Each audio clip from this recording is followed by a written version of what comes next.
आज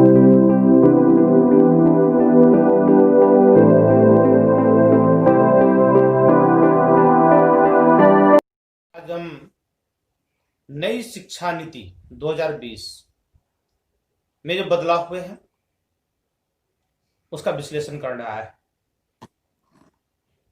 आज जहां हमारा देश कोरोना संकट जैसे महामारी से गुजर रही है, वहीं शिक्षा नीति में मानव संसाधन मंत्रालय द्वारा बदलाव किया गया है। मानव संसाधन मंत्रालय द्वारा यह शिक्षा नीति में बदलाव 34 वर्ष के बाद हुई। इसलिए छात्र एवं परिजन और माता पिता को विशेष रूप से इसका विश्लेषण करना आवश्यक है। इसे ध्यान देकर समझने की जरूरत है।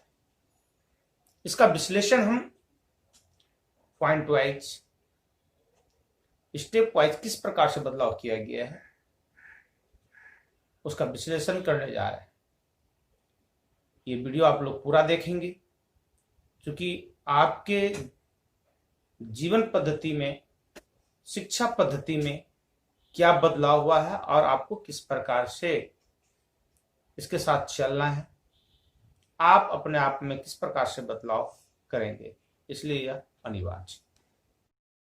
ध्यान देने वाले सबसे बड़ी बात क्या है कि आज तक जो व्यवस्था थी, अब तक की जो हमारी शिक्षा व्यवस्था थी, यह 10+2 पर आधारित थी।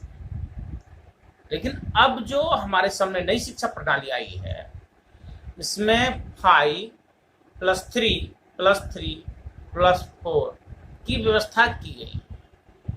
इसका क्या मतलब हुआ कि 4 स्टेज में बांटा गया।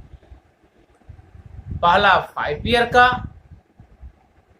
दूसरा 3 ईयर का, थर्ड स्टेज 3 ईयर का, लास्ट ईयर जिसको 4th ईयर बोलेंगे, फोर्थ स्टेज बोलेंगे, फोर्थ स्टेज बोलेंगे, वो 4 वर्ष का, 4 ईयर का, 4 वर्ष का। तो इस प्रकार से हम ये देख रहे हैं कि ये स्टेज बांटा गया है, जिसको कि पहला जो 5 वर्ष का जो स्टेज है उसको फाउंडेशन स्टेज बोला गया। फाउंडेशन स्टेज,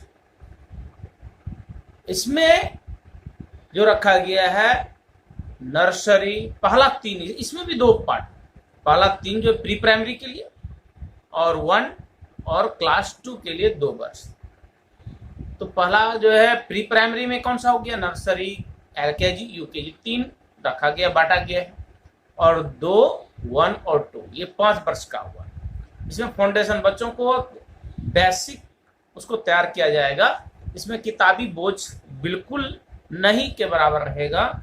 इसको खेल कूद के माध्यम से शिक्षा दी जाएगी और ये बेसिक रहेगा, काफी जो आपके मनोरंजन के तौर पर बच्चा सीख सके, उसकी इच्छा, शिक्षा के प्रति अभिरुचि जग सके, इस प्रकार से इसकी शिक्षा प्रणाली है। ओके, कक्षा 3 से 5 में बच्चों को उसके भविष्य के लिए तैयार कराया जाएगा। इस कक्षा में सभी विषयों को पढ़ाने की व्यवस्था की गई है। सारे सब्जेक्ट, गणित हो, विज्ञान हो, आर्ट हो, ये सारे विषयों को पढ़ाए जाएंगे, भाषा हो। और इसके इस समय में 3 से 6 के दौरान ये देखा जाएगा कि बच्चे की अभिरुचि किस विषय के प्रति जा रहा है और उसे विषय निर्धारण में उसकी दिशा को जानने के लिए यह समय निर्धारित किया गया, यह कक्षा निर्धारित की गई है। क्लास 6 to 8 की पढ़ाई को मिडिल स्टेज माना गया है। इसमें निर्धारित होगा, जो सिलेबस निर्धारित होगा उसके अनुसार से पढ़ाई की व्यवस्था की गई है और अभिरुचि के विषय को विशेष ध्यान दिया जाने की व्यवस्था की गई है। इसके अनुसार कुछ कैरिकुलम आने वाला है एनसीईआरटी के द्वारा विशेष रूप से, तो वो आप लोग को बाद में जो आने वाली होगी, जो आएगी, उसका रिपोर्ट हम बाद में फिर विस्तृत रूप से जानकारी देंगे। कक्षा 9 से 12 तक ये कक्षा जो है इसको लास्ट स्टेज माना गया है। 4 साल का ये जो स्टेज है 9 to 12, ये 4 वर्षों की होगी, इसे लास्ट स्टेज माना गया है। इसमें से बच्चों में विश्लेषण क्षमता का विकास, उसके लक्ष्य निर्धारण के लिए प्रेरित करना, उसमें अच्छी समझ विकसित करना, रचनात्मक शक्ति का विकास करना, इस पीरियड का मूल उद्देश्य होगा। इस पश्चिमी बदलाव क्या है, और ये जबरदस्त बदलाव है। स्ट्रीम सिस्टम को खत्म कर दिया गया है। स्ट्रीम सिस्टम क्या है? अभी तक जो चलते आ रहा था कि जो आर्ट का स्टूडेंट है वो आर्ट ही पढ़ सकता है, जो साइंस का स्टूडेंट है वो साइंस ही पढ़ सकता है, जो कॉमर्स का स्टूडेंट है वो आगे भी कॉमर्स ही पढ़ सकता है, फिर दूसरा नहीं पढ़ सकता है। लेकिन इसे स्ट्रीम सिस्टम कहते हैं। इस सिस्टम को खत्म कर दिया गया है और अब नई व्यवस्था के तहत साइंस का स्टूडेंट आर्ट भी पढ़ सकता है, आर्ट का स्टूडेंट साइंस भी पढ़ सकता है, कॉमर्स का स्टूडेंट हिस्ट्री भी पढ़ सकता है, बायोलॉजी भी पढ़ सकता है। इस बहुत अच्छी बदलाव है। जब चाहे पहले 3 स्ट्रीम सिस्टम था, कितने प्रकार का? 3, साइंस, आर्ट, कॉमर्स। इससे बदल दिया गया है और अब यह अपनी इच्छानुसार जब चाहें जो सब्जेक्ट पढ़ना चाहें पढ़ सकते है कि 6ठी कक्षा के बाद से ही आप कोडिंग, कंप्यूटर में कोडिंग सीख सकते हैं। कोडिंग क्या है? जिसके माध्यम से मोबाइल ऐप से है, कोई सॉफ्टवेयर है, डेवलप कराने का एजुकेशन सिस्टम, तो आप ये जो है 6ठी कक्षा के बाद ही कर पाएंगे। और ये चीन के तर्ज पर आप भी बहुत पहले से ही कोडिंग सिस्टम से अवगत रहेंगे और एप्स बनाने के लिए सोच सकते हैं, सीख सकते हैं। नेक्स्ट बदलाव क्या है? नेक्स्ट बदलाव इस नियम के तहत जो हुआ है, आप 6ठी कक्षा से ही आप इंट्रेंशिप एग्जाम देकर कुछ अन्य कोर्स भी साथ साथ में कर सकते हैं जो आपके अभिरुचि के लायक है। जैसे क्या? मान लीजिए आपका आर्ट का है, अभिरुचि आर्ट के प्रति है, पढ़ाई के साथ साथ ये आर्ट भी सीखने के लिए कहीं जा सकते हैं इंट्रेंशिप एग्जाम देकर के। कंप्यूटर के लिए है तो कंप्यूटर में जा सकते हैं, डिजाइनिंग के लिए है तो डिजाइनिंग में जा सकते हैं। यानी आपका इधर भी आपका सर्टिफिकेट कोर्स भी नहीं रुकेगा और आपका उधर टेक्निकल डिग्री अगर साथ साथ लेना चाह रहे हैं तो वो भी आप बिल्कुल ले सकते हैं। ये एक बहुत बड़ा बदलाव है।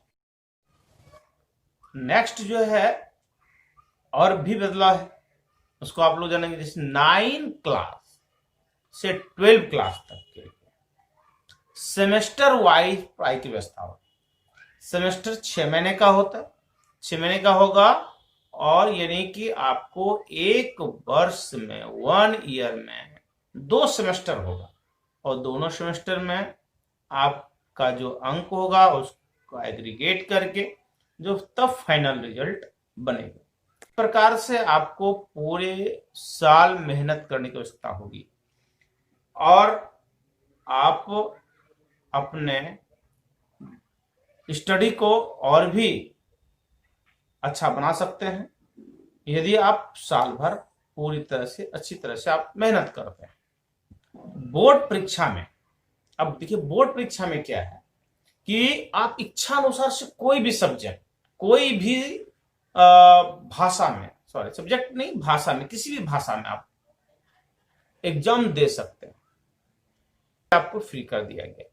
उसके बाद आपका देखिए सबसे रिपोर्ट कार्ड जो बनेगा आपके, इसका रिपोर्ट कार्ड जो बनेगा 360 डिग्री असेसमेंट पर, 360 डिग्री असेसमेंट पर तैयार किया जाएगा। 360 डिग्री असेसमेंट है क्या, इसको समझना।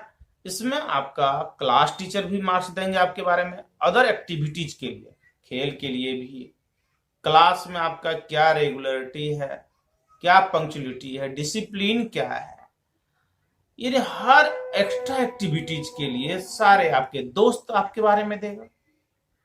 आप भी अपना खुद का मूल्यांकन कर सकते हैं, विश्लेषण कर सकते हैं और अंक दे पाएंगे। और क्लास टीचर है, आपका फील्ड ग्राउंड में क्या आपका एक्टिविटी रहता है, आपकी एक्टिविटी क्या है, हर एक एरिया से आपका सबों के द्वारा उसमें मार्क्स ऐड होगा। फिर आपका एक फाइनल रिपोर्ट तैयार होगा, तब जाके आपका एक प्रोग्रेस रिपोर्ट तैयार होगा। बहुत अच्छी व्यवस्था की गई। कॉलेज के स्टूडेंट के लिए एक बहुत बड़ी व्यवस्था की गई है, जो अपनी इच्छा अनुसार से, अपनी इच्छा अनुसार किसी भी कॉलेज में एडमिशन ले सकते हैं। यदि आपका कट ऑफ मार्क्स पूरा नहीं हुआ है, उस कॉलेज में एडमिशन नहीं ले पा रहे हैं और आपकी इच्छा है कि उस कॉलेज में हमको एडमिशन लेना है, तो उसके लिए आपको क्या करना होगा, cat CAT common aptitude test होगा, है ना। उस टेस्ट को दे करके आप अपना एडमिशन इच्छा अनुसार से जिस कॉलेज में भी चाहते हैं उसमें ले सकते हैं, अपना कट ऑफ मार्क्स को पूरा कर सकते हैं। तो ये एक बहुत बड़ी व्यवस्था है ना। अब देखिए इसमें क्या होता था, पहले हम लोग जब भी कभी 4 साल का, एक ग्रेजुएशन लास्ट ईयर है, 4 साल का 4 ईयर का है, तो ग्रेजुएशन डिग्री ये 4 साल का होगा। फर्स्ट ईयर क्या है कि अगर हम लोग बीच में छोड़ देते थे कभी भी पढ़ाई, तो फिर वो रेगुलराइज नहीं होता था, फिर आपका कट हो जाता था उस जगह से। लेकिन अब ऐसा सिस्टम बिल्कुल नहीं है। इसमें क्या किया गया है कि अगर आप 1 वर्ष के बाद, अगर 1 वर्ष के बाद पढ़ाई करके आप अपना छोड़ देते हैं, मान लीजिए आप एक ही वर्ष ग्रेजुएशन का किए और पढ़ाई को छोड़ दिए, उस समय आपको सर्टिफिकेट डिग्री मिलेगी। ये मतलब नहीं होगा कि कोई डिग्री नहीं मिला, आपका खत्म हो गया ग्रेजुएशन, नहीं, उसको सर्टिफिकेट डिग्री कहा जाएगा। अगर 2 वर्ष में आप करते हैं तो डिप्लोमा डिग्री मिलेगा, डिप्लोमा। अगर 3 वर्ष पूरा करके आप छोड़ते हैं तो बैचलर डिग्री मिलेगा। और अगर आप 4 साल का पूरा करते हैं तो बैचलर डिग्री के साथ रिसर्च डिग्री मिलेगा आपको, है ना। तो ये एक बहुत बड़ी विशेषता है 4 साल का, इस तरह से किया गया। और जब भी चाहे आप कर सकते हैं, जब भी एंट्री ले सकते हैं, जब भी आप छोड़ सकते हैं। और इस आधार पर क्या बनाया गया है, एकेडमिक बैंक ऑफ क्रेडिट बनाया गया है। और ये बैंक की तरह होगा कि जितना आप पढ़ाई किए, अब भी 1 साल के लिए पढ़ लिए, फिर बाद में पढ़ना चाहते हैं, ग्रेजुएशन डिग्री सेकेंड ईयर का करना चाहते हैं, 2 साल बाद करना चाहते हैं, फिर आपका इस तरह बैंक अकाउंट की तरह उसमें पढ़ा हुआ है आपका वो डिग्री, सारा रिकॉर्ड है, ऑनलाइन रहेगा। और फिर आपको जैसे आप करते हैं, फिर आपका वो डिग्री ऐड हो जाएगा उसमें, आपका यानी कि डिग्री ऐड हो जाएगा। फिर अगर 1 साल के बाद फिर कुछ और करना चाहते हैं तो वो डिग्री आपका ऐड हो जाएगा। और आपका जो फाइनल तैयार होगा रिजल्ट, फिर वो आपका फाइनल रिजल्ट दे देगा। तो इस प्रकार से एक बहुत बड़ी व्यवस्था की गई है। और आगे वो मल्टी एंट्री, है ना, और मल्टी एग्जिट व्यवस्था कहा जाता है, क्योंकि जब आप चाहे आ सकते हैं, जब चाहे आप बाहर निकल सकते हैं। इस प्रकार से आपका जो फाइनल तैयार होगा रिजल्ट, फिर वो आपका फाइनल रिजल्ट दे देगा। तो इस प्रकार से एक बहुत बड़ी व्यवस्था की गई है।